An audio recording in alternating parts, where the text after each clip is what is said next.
నమస్తే అమ్మా. నమస్తే అమ్మా. అమ్మ, హ్మ్. చనిపోయిన వారి వస్తువులు హ్మ్. మనం క్యారీ ఫార్వర్డ్‌గా ఫర్ ఎగ్జాంపుల్ బట్టలు, హ్మ్. చెప్పులు అలాంటివి వాడొచ్చా? వాడకూడదా? మిగతా ఆస్తులు, అంతస్తులైతే పంచేసుకుంటాం అనుకోండి. బంగారాలు గట్రా డబ్బులు. వాటి గురించి అసలు క్వెషనే వాటికి లేదు. వాటికుండవా ఈ ఈ మైలలును, ఈ ఏవి కూడా. ఎమోషన్స్ మరి? కానీ బట్ దెన్ హ్మ్. వాళ్ళ బట్టల విషయం ఫర్ ఎగ్జాంపుల్ తీసుకుంటే ఇట్ క్యారీస్ దేర్ ఎనర్జీ అంటారు గదమ్మా! బట్టలే కాదు, వాడిన వస్తువులన్నీ కూడా క్యారీ ది ఎనర్జీ. ఎప్పటి వరకు ఉదాహరణకి ఉంటదమ్మా అట్లా?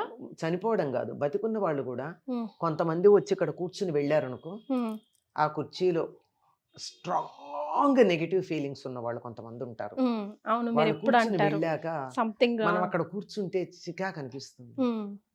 కాసేపు దాన్ని వదిలేసి ఒక పూట ఆ మర్నాడు గానీ కూర్చోలేము. కొంతమంది పడుకున్న మంచాల మీద గానీ, హ్మ్. కొంతమంది కూర్చుని వెళ్ళినటువంటి ప్రదేశాల్లో గానీ, మనం కూర్చుంటే చికాకు పడతాం. హ్మ్. ఎందుకంటే వాళ్ళ వైబ్రేషన్స్ అంత నెగెటివ్‌గా ఉంటాయి. హ్మ్. కొంతమంది ఉన్నప్పుడు బాగుంటుంది. వాళ్ళు వెళ్ళాక కూడా ఆ pleasantness will be carried. Correct. వాళ్ళ వైబ్రేషన్స్. హ్మ్. ఇవి బతికున్న మనుషులదే కాక, ఇదే స్వభావాలు చనిపోయిన తర్వాత కూడా క్యారీ ఔట్ అవుతాయి. అవుతాయి కదమ్మా! అవుతాయమ్మా. మనం అవుతాయి. నమ్మాల్సిందే మనం. నమ్మాలి. ఎందుకంటే మూఢనమ్మకం కాదిది. మూఢనమ్మకం కాదు. ఎందుకంటే వైబ్రేషన్స్ మీరు నమ్మారు అంటే ఇవి నమ్మాలి. హ్మ్. వైబ్రేషన్స్ లేవు, అది నేను కళ్ళతో చూడలేదు అనుకుంటే ఇంక చెప్పేదేం లేదు. హ్మ్. అదేలెండి. నెగెటివ్ వైబ్రేషన్స్, పాజిటివ్ వైబ్రేషన్స్ అన్న వాటిని నేను నమ్మను అన్నారనుకో, హ్మ్. అటువంటి వాళ్ళకి మనకి చెప్పేదేం లేదు. అదేలెండి. సాధారణంగా ఎవరైతే ఇంకా కొద్ది కాలం బతికుందాం అనుకుంటారో, వాళ్ళకి చాలా కామాటం ఉంటుందమ్మా. బతికుండాలని. హ్మ్. కొంతమంది అనుకుంటారు, ఇన్నేళ్ళు బతికాను గదా! ఇన్ని రకాల సుఖాలు అనుభవించాను, అయిపోయింది. శరీరం సరిగ్గా లేదు. దీంతో నేను ఎంతకాలం ఉంటాను? ఇది వదిలిపెట్టేస్తే సుఖం. ఎప్పుడొస్తే అప్పుడు హాయిగా ఈ శరీరం వదిలేస్తాను అనుకున్న వాళ్ళుంటారు. హ్మ్. ఈ రెండింటి మధ్య ఉంది తేడా. హ్మ్. ఎవరైతే ఇంకా మాకిది కావాలనుకుంటారో, వాళ్ళు తరచుగా వాడే వస్తువులు, వాళ్ళు ఇష్టపడే వస్తువుల దగ్గర వాళ్ళ వైబ్రేషన్స్ ఉంటాయి. సో, మనం దాన్ని వాడొచ్చా? వాడకూడదా? అది యాక్సెప్ట్ వాళ్ళ చేయొచ్చు. వైబ్రేషన్స్‌ని బట్టి ఉంటాయి. ఓకే. ఉదాహరణకి 10 రోజుల వరకు కూడా హ్మ్. ఆ జీవి ఆ దరిదాపుల్లోనే ఉంటుంది అని చెప్తారు. హ్మ్. సపిండీకరణం ఏదో చేస్తారు కదా! అప్పటిదాకా. హ్మ్. అందుకని ఆ టైంలో వాళ్ళు వాడిన వస్తువులు ఒక్కోసారి కదులుతాయి. మనకు ఆశ్చర్యంగా అనిపిస్తుంది. హ్మ్. ఒకళ్ళ కళ్ళజోడు ఉంటుంది, ఒకళ్ళకి పర్స్ ఉంటుంది, ఒకళ్ళ వాచ్ ఉంటుంది, హ్మ్. లేదా వాళ్ళు వాడే పెన్ ఉంటుంది. ఇట్లాంటివే కదా తరచుగా వస్తు మమకారం ఉండేవి. అవునమ్మా. చెప్పులు, బట్టలు అంత ఏం ఉండవు. మరే. కానీ ఇలాంటివి ఆ 10 రోజుల లోపల అలా చూస్తుంటే కదులుతున్నట్టు అనిపిస్తాయి. ఓహ్! ఏంటి కదిలాయి? కొద్దిగా ఇంత జస్ట్ హ్మ్. స్పందనలాగా. హ్మ్. ఎందుకు కదిలాయి? నా కన్ను చెదిరిందా? దెయ్యమా? భూతమా? ఇలా అనిపిస్తుంది. హ్మ్. కానీ వాళ్ళకు పాపం దాని మీద ఉన్న మమకారంతో వస్తారు గానీ, ఫిజికల్ ఫార్మ్ ఉండదు గనక ఏం చేయలేరు. హ్మ్. ఆ వైబ్రేషన్స్ యొక్క తీవ్రత వల్ల అదొక్క క్షణం అలా కదిలినట్టు అనిపిస్తుంది అంతే. హ్మ్. అంచేత దే క్యారీ దేర్ వైబ్రేషన్స్. హ్మ్. అవి బతికుండగా వాళ్ళు నిజంగా మంచివాళ్ళైతే, పిల్లల మీద ప్రేమాభిమానాలు కలవాళ్ళైతే, పిల్లలు బాగుండాలి, నేనేమైపోయినా పర్వాలేదు అనుకునేటంత ప్రేమ పిల్లల మీద ఉన్నట్టయితే, వాళ్ళ వస్తువులు దగ్గర పెట్టుకున్నట్టయితే, పిల్లలకి మేలు కలుగుతుంది. హ్మ్. స్వార్థపరులనుకో, క్రూరులనుకో, పిల్లల మీద ప్రేముంటే ఉండొచ్చు. హ్మ్. కానీ ఆ ప్రేమలో స్వార్థము, క్రూరత్వము కలిసుంటాయి గనక, అవి ఉన్నంత కాలం వీళ్ళకి అటువంటి భావనలొస్తాయి. హ్మ్. అప్పటిదాకా లేనివాడు వాడిని చంపాలి, వీడిని కొట్టాలి, వాడి మీద పగ తీర్చుకోవాలి. ఇలాంటి భావనలొచ్చాయంటే, ఆ చనిపోయిన వాళ్ళకి ఆ భావన ఎంత తీవ్రంగా ఉందంటే, అది వాళ్ళు వాడే వస్తువుల మీద కూడా ప్రభావం కలిగుండి, అది కొద్దిగా ఎఫెక్ట్ చూపిస్తుంది. ప్రభావం చూపిస్తుందమ్మా. అంచేత ఎక్కువగా పిల్లలు తల్లిదండ్రులు వాడిన వాటిల్లో చాలా తల్లిదండ్రులకి ఇష్టమైనవి, వాళ్ళు తమకి మంచివాళ్ళనిపిస్తే ఇష్టమైనవి దగ్గర పెట్టుకుంటారు. హ్మ్. వాడినా, వాడకపోయినా. వాడకపోవచ్చు. వాడకపోవచ్చు. కానీ దగ్గర పెట్టుకోవడం మాత్రం ఉంటుంది. దానివల్ల పెద్ద ప్రమాదమేం లేదు.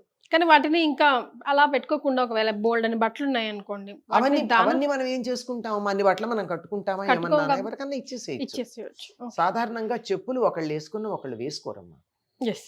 ఈవెన్ అన్ బెడ్స్ కూడా ఆ! బెడ్, పరుపులు, బ్లాంకెట్స్, పిల్లోస్ అన్నీ కూడా అంటే వాళ్ళు చివరి రోజుల్లో పడుకుని శరీరం వదిలేసినవైతే పనికిరావు. ఓకే. మామూలుగా పడుకున్నవైతే ఇంట్లో 4, 5 మంచాలుంటాయి. పూర్వం ఇప్పుడైతే ఎవరిది వాళ్ళకి గాని పూర్వం 10 పరుపులుండేవి. వేసుకునేవాళ్ళు ఏ పరుపు మీద ఎవరు పడుకుంటారో కూడా తెలీదు. అందరూ మరి. అలా ఉండేవారు. అవేం అంత ఇదేం ఉండవు. కానీ వాళ్ళు కొద్ది రోజుల పాటు ఏ మంచం మీద ఉండి ఎక్కువగా మంచంలో తీసుకుంటారు చూడండి. హ్మ్. హ్మ్. కొద్ది రోజులు నెలల తరబడి మంచాల్లో ఉండి ఏ మంచంలో ఉండి అలా తీసుకున్నారో వాటిని మాత్రం పరుపులు ఇచ్చేసేయచ్చు. హ్మ్. మంచానికి ఏమదు wood it will not carry. ఒకసారి ఎండలో పెట్టేసి కడిగేసి పెట్టేసుకుంటే అయిపోతుంది. వుడ్‌కి అటువంటిది ఏం లేదు. చెక్కకు ఉండదు. అమ్మ. బట్టలు, పరుపులు మాత్రం తప్పనిసరిగా పరుపు మాత్రం ఉంటుందమ్మా. హ్మ్. హ్మ్. హ్మ్. పరుపులు, దుప్పట్లు.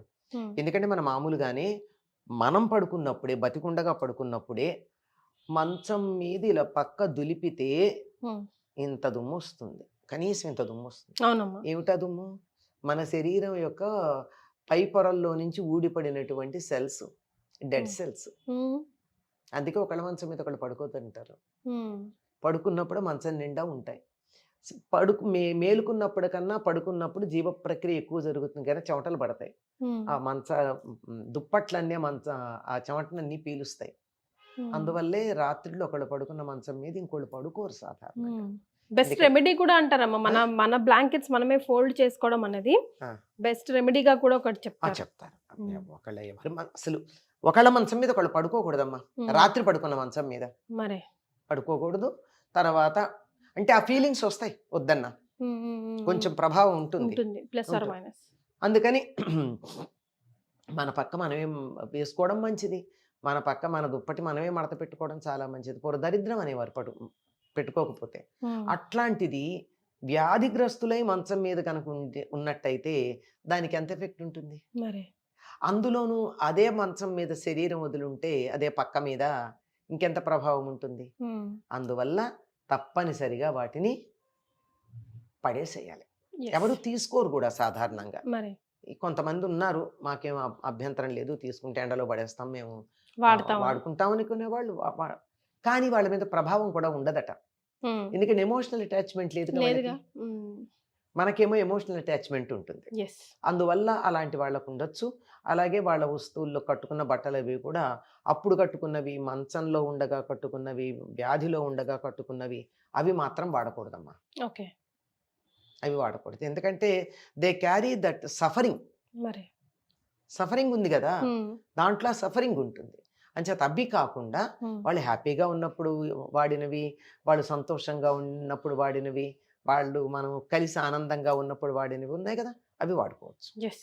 సో, మొత్తానికి వస్తువులు they carry energy. So, definitely. మీకెలాంటి రిలేషన్ ఉంది, ఎమోషన్ కనెక్షన్ ఉంది చూసుకొని దాన్ని బట్టి. వాడుకోవాలంట. అమ్మ. సాధారణంగా కొంతమందయితే చచ్చిపోయిన వాళ్ళ బట్టలు మనం నా పాత చీర ఇస్తే తీసుకుంటారు గానీ, చచ్చిపోయిన వాళ్ళ బట్టలిస్తే తీసుకోరు. హ్మ్. కొంతమంది అట్లా ఉంటారు. హ్మ్. హ్మ్. అదేలెండి.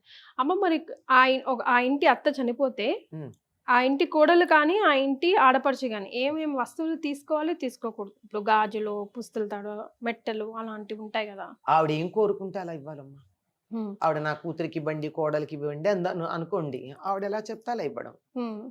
లేకపోతే సాధారణంగా మన లెక్క ప్రకారం ఏంటంటే, ఆవిడకి అత్తగారిచ్చిన నగలేమన్నా ఉంటే, అవి కోడలికెడతాయి. హ్మ్. తను గాని, తన పుట్టింటి నుంచి తెచ్చుకున్నవి గాని, తన భర్త చేయించినవి గాని, తాను చేయించుకున్నవి గాని ఉంటే, ఏమీ చెప్పకపోతే కూతుళ్ళకెడతాయి. హ్మ్. చెప్పి వీళ్ళు పంచుకోండి అంటే సమానంగా పెడతాయి. దీనికి పెద్దగా ఏం ఏం లేదమ్మా. లేదంటారా? పెద్దగా గాజుల విషయంలో వస్తదమ్మా. కాకపోతే ఒక్కటుంటుంది. వంశపరంపరగా వచ్చేవి కొన్నుంటాయి. ఆ ఇంటి కోడలే ధరించాలన్నది. హ్మ్. అత్తగారిచ్చిన హరి సుదర్శనం పేరుకై అడలి ఏడ్చే ఆ ఇంటి కోడలు ఎందుకు ఏడ్చిందంటే, అత్తగారు ఇచ్చిన సుదర్శనం పేరు ఎత్తుకుపోయాడు వాడని ఏడ్చింది. ఎందుకంటే, అత్త దగ్గరించి తనకి రావాలి, తన నుంచి తన కోడలికెళ్ళాలది. హ్మ్. హ్మ్. అట్లాంటిది వంశ పరంపర బ్రేక్ అయింది. మరే. అట్లాంటి దాని కోసం బాధపడింది. అంతేగాని మిగిలిన నగలన్నిటి కోసం కాదు. హ్మ్. అంచేత అటువంటిదేమన్నా ఉంటేనే అత్తగారికి అత్తగారి నుంచి కోడలికెడుతుంది. లేకపోతే మిగిలినవి ఆవిడెట్లా చెప్తే అట్లా. లేకపోతే వాళ్ళిష్టం పంచుకోవచ్చండి. అందరం సమానంగా తీసుకుందాం అంటే సమానంగా తీసుకోవచ్చు. లేదు ఈవిడ ఎక్కువ కొంచెం ఆర్థికంగా తక్కువగా ఉంది ఒక అమ్మాయి. ఆ అమ్మాయికి ఎక్కువిద్దామంటే ఇవ్వచ్చు. అట్లా అదంతా వాళ్ళ అండర్‌స్టాండింగ్. ఇష్టమమ్మా. Right. Thank you so much అమ్మా. నమస్కారం. నమస్తే అమ్మ.